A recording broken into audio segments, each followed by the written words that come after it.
Happy Global Hand Washing Day. Common sight in men's rooms, if you were not aware, dudes who leave without washing. It's just, I get so grossed out. You know, my grandma McGlynn, she was not a warm person, but she did drill into my head that I wash my hands after using the restroom. And I do appreciate that because that is a good, healthy habit. In a new survey, 77% of Americans say they see other people leave public restrooms as I do without washing their hands. 85% of women say they always wash their hands, which is not surprising because women are smarter than men. That's compared to 77% of men. A percentage of that 77%, based on my observations, would be lying. I see a lot of guys who don't wash their hands, and that, again, is gross. The other day we told you about Licking County Representative Thaddeus Cratchit, which is quite a name. He's introduced a bill that would prevent people from marrying AI in the state of Ohio, which I don't think is going to be a huge problem. Perhaps other things to work on. But now we have this. Tech bro Sam Altman says ChatGPT will soon have the ability to sext with verified adults and kids who could easily work around that stuff. When it comes to technology, the decider is always porn. This goes back to the videotape days. Why did we have VHS and not beta surviving? Well, that's because porn adapted to VHS. Also, I thought AI was going to justify all the investment and the enormous power needs by tackling all manner of human endeavor, and now it's just a porn buddy. Also, I'm not sure it's a great idea to have X-rated conversations with a bot that totally will not be stored somewhere. I would have my concerns about that as well. So there we are. AI has reached the porn level that we all knew it would get to.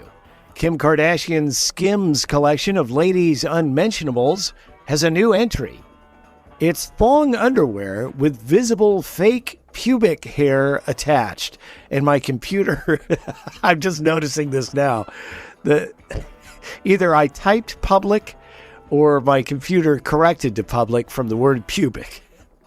It's not fake public hair, it's fake pubic hair. One of her other Skims products is a bra with attached nipples, if you were not aware. The family is having a busy week. Half-sister Kylie Jenner has a song out called Fourth Strike. Here's just a bit of Fourth Strike.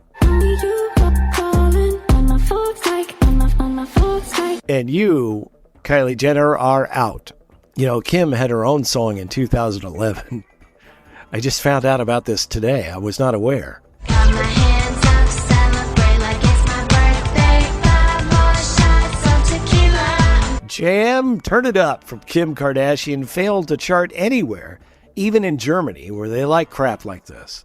Gone viral, this Oklahoma mechanic serviced a 2017 Camry the other day, which is completely unremarkable, except... Y'all, someone brought in their Camry out of the vault to come get service today. This is a 2017 Camry. I'm going to show you the dash, and I want you to go ahead and lock in your answer for what you think the mileage on this vehicle is. You ready? Whatever number you came up with just now is wrong because it's only got 1,138 miles on it. This could be sold as a demo model. Are you kidding me? This car has not been touched. Yep, had 1,138 miles on it. The engine, everything clean. No one is sure how the car came to not be driven. But I did read this. Maybe you work out of the house as I do. Work in air quotes. If you're not driving as much as you used to, if you're not driving at all, if you leave that car sitting around long enough, condensation, water will settle into the oil pan, and the watery, oily goo will make it through and wreck your engine when you do drive the car. So that's why it's important to have an undriven car serviced eventually.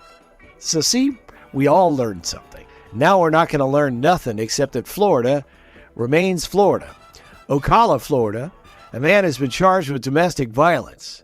It all started because he wanted to go to Chili's and his wife did not. 56-year-old Jerome Valia is also accused of attacking a man who intervened on her behalf. Ma'am, I think it's time to go to Chili's by yourself. Coral Springs, Florida, a 32-year-old man is accused of assaulting his father. The son attacked after dad told the prostitute that his son had brought into the house that she had to leave. Also at home at the time, the dude's younger sister and his mother. Despite that, he thought nothing of bringing his new friend home. Good Lord. Finally, Kearney, New Jersey. 25-year-old woman is jailed for stabbing a Marshall's shopper she was beefing with, sending the victim to the hospital. Police say the women were arguing in a checkout line. The victim left with her family. Authorities say Amber Thompson went back into the store, bought a set of knives, and then used one of them to stab the victim several times in the parking lot. She will be fine, but nonetheless, she is in the hospital being treated for her injuries. Now, this could have happened to me. I've told this story a few times, and I'll tell it right now since it kind of ties in. Way back in the day in Seattle, when I started working at a radio station there, I was only part-time, so I needed another job at Lowe's Century Mart in Ballard, the Ballard section of Seattle where I lived. And you don't find these anymore in big cities, really. Independent grocers. This was an independent grocery store. And they were very much on a shoestring budget. And the guy that owned it, Mr. Lowe, was the worst boss I've ever had. I remember once he stood next to me as I was weighing a customer's vegetables. And he started yelling at me about the scale being off. Well, I had a raging sinus infection. I was working anyway. And I told him basically to, go do things to yourself. Get out of my face. I'm sick.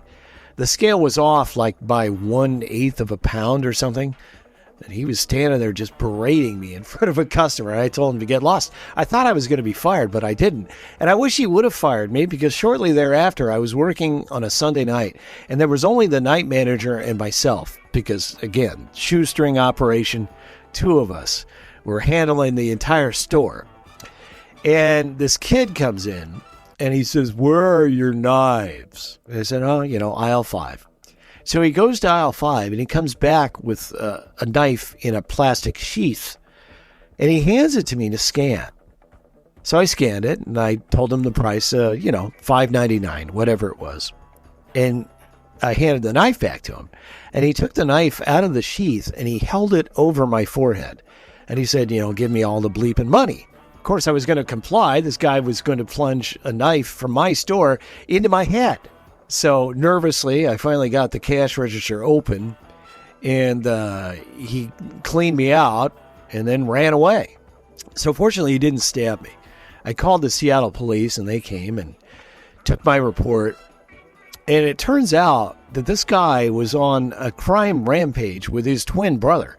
They were both 19, and I can't believe that I have the article somewhere here in the lair. I read it every once in a while. So these guys, in addition to robbing me at Lowe's Century Mart, they also walked out on a strip club tab, a club that they weren't old enough to even be in. But that's not the worst of it. They robbed a couple of convenience stores as well with my knife.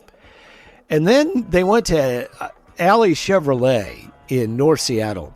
And they took a Ford, like a Bronco or something, out for a test drive. Brand new vehicle, right? So they're out on the test drive, and my guy is sitting in the back seat, and he pulls out the knife that he stole from me and threatened the salesman with it. He said, "Get out of the car." They kicked him out of the car and took off. Well, he went to a payphone because, of course, no one had a cell phone back then. Went to a payphone and called the cops. They picked up the scent and chased these guys in the brand new Bronco down I-5 for miles from north through downtown Seattle to Boeing Field, which is the Boeing company's airport, essentially. And they pulled off to the side of I-5 and ran across the long, grassy field leading to the runways at Boeing Field. And they were tackled and arrested there. And I had to go down and look at a mugshot book.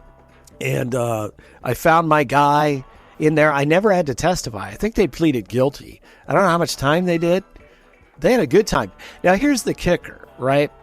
The guy that they stole the Bronco from, it was his first day as a car salesman. And these two clowns were his first customers. And no, they did not buy the car. I don't know how his car selling career went from there. I would think that he would have done the same thing I did. I only lasted about another week at Lowe's Century Mart, and then I was out of there because it does. I mean, your head is on a swivel. Every time someone walked up behind me at the store, I was turning around to see if they were going to rob me. Ah, yes, Lowe's Century Mart. I wonder where Mr. Lowe is now. Who knows? But his store didn't last that much longer. It was, even if he was a good boss, there was no way they were going to last. The chain stores, the Ballard Market was right across the street. That's a nice place.